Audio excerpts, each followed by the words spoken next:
multiple ways we can look into this. Multiple ways. Now, when we talk about like lists, who's the greatest running back, who's the greatest wide receiver, who's the greatest tight end, quarterback, if you want to get the ratings, the clicks, then you throw something outlandish and say, well, such and such is out of the top 10, such and such is out of the top 15.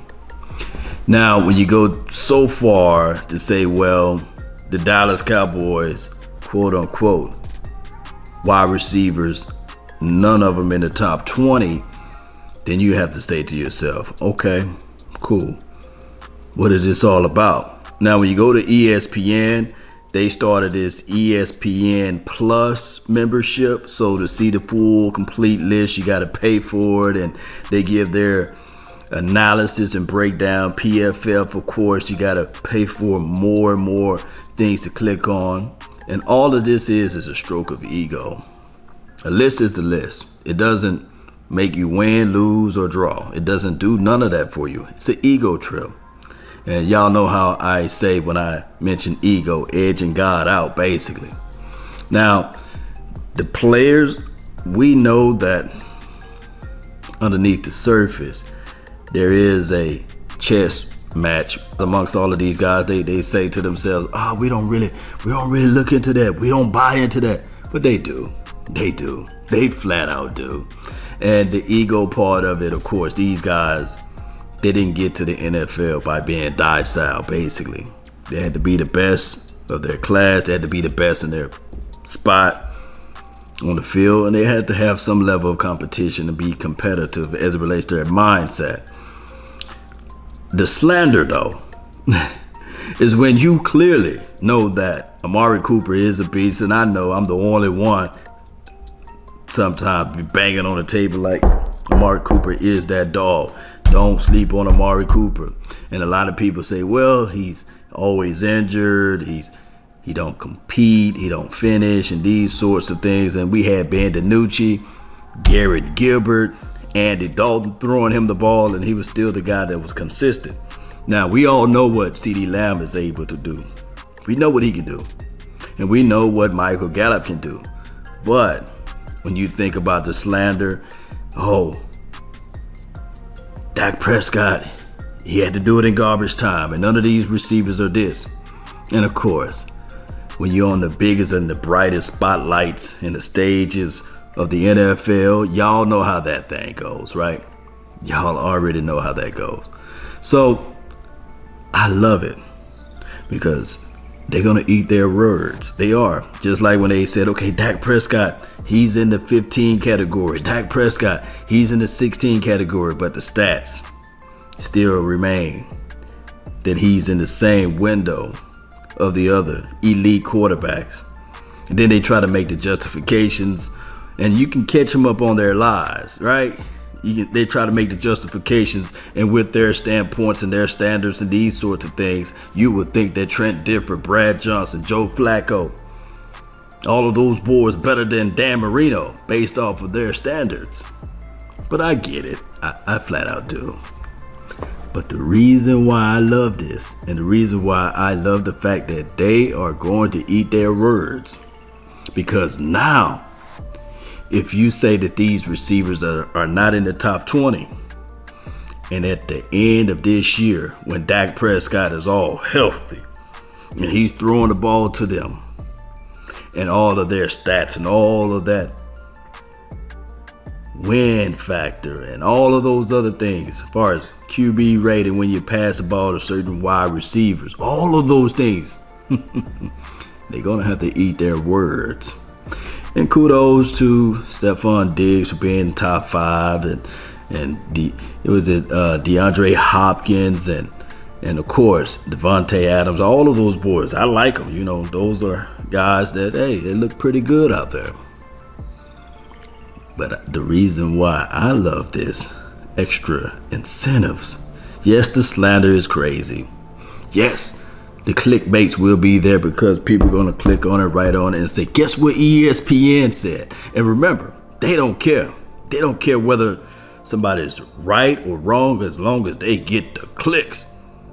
Just like Kwame Brown said to Stephen A. Smith, let me know why you was out there at those high schools, boy. You know, he still won't be able to answer that question. They don't care. It's all about those ratings. And I love the fact that Kwame Brown be sprinkling that mama's cooking all over that situation.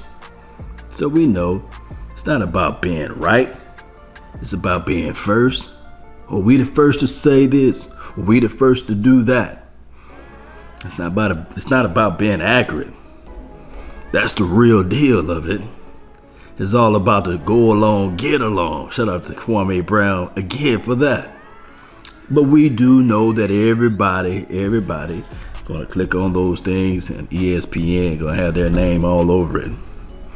All over it. And they're gonna be saying, man, can you believe that the executive and the analysts and all of the people that watch football day in and day out got this guy rated higher than this guy or that guy? None of them prove it with the film. That's the other crazy part about it. And opinions, those convinced against their will is of the same opinion still. Y'all know how this thing rock. So, Cowboy Nation, I just can't wait for this season to kick off and be off. When we remove all of this doubt stuff, we hear how they run these stories around. And I can't wait to hear all of this stuff about the Dallas Cowboys not having a receiver in the top 20, nor the top 15, nor the top 10. But at the end of the year, when you had a quarterback last season was projected to throw 6,000 yards, and I know somebody gonna throw some hate and say, well, look at the win-loss column. That's okay. That's okay. But when you are able to do that, are you saying that he did that with no receivers? Oh, you see, no one can continue to circle the wagon with that. So are you saying that Dak Prescott is doing this with subpar talent? Or is it a talent? You see, you can't have both arguments. And watch how they change. They backpedaling like Deion Sanders. Shout out to Prime, what he doing over there, my alum at JSU. But neither here nor there, Cowboy Nation. Don't let this worry you. Just take this as extra ammo. And the Dallas Cowboys themselves, they should look at this thing and say to themselves, the players, the wide receivers, the tight end, the front five, the offensive line, the quarterback, and the running back, Ezekiel Elliott, and Tony P, they should be looking at this thing and saying, okay, we're going to put on for our city. We're going to put on for our state. We're going to put on for America's team because that's who we are. Y'all can't get Big D name out of y'all mouths, and we're going to show you why this season on the positive spin of things. Watch how this thing all shape up. And we'll be talking about this down the line. But the list is out. Maybe I'll find an article and I'll post it down below. And if you don't see your wide receiver, that's okay. That's okay. The list is the list. But when you prove it on the field is everything. And shout out to my dog Amari Cooper. He did all what he did last season with Ben DiNucci, Gilbert, as well as Andy Dalton. And shout out to my dog CeeDee Lamb. Oh, y'all don't think that he don't have an axe to grind? And my dog Michael Gallup in a contract year, y'all think he gonna fold up like a lawn chair? No. We finna get this thing going the best way possible. Post me your thoughts, Cowboy Nation. If you like what you heard today, hit that like, share this content, subscribe to this channel. Continue to grind and shine, Cowboy Nation. That's been my time. I really thank you all for yours. And remember, you're listening to nothing but the best. Go Cowboys.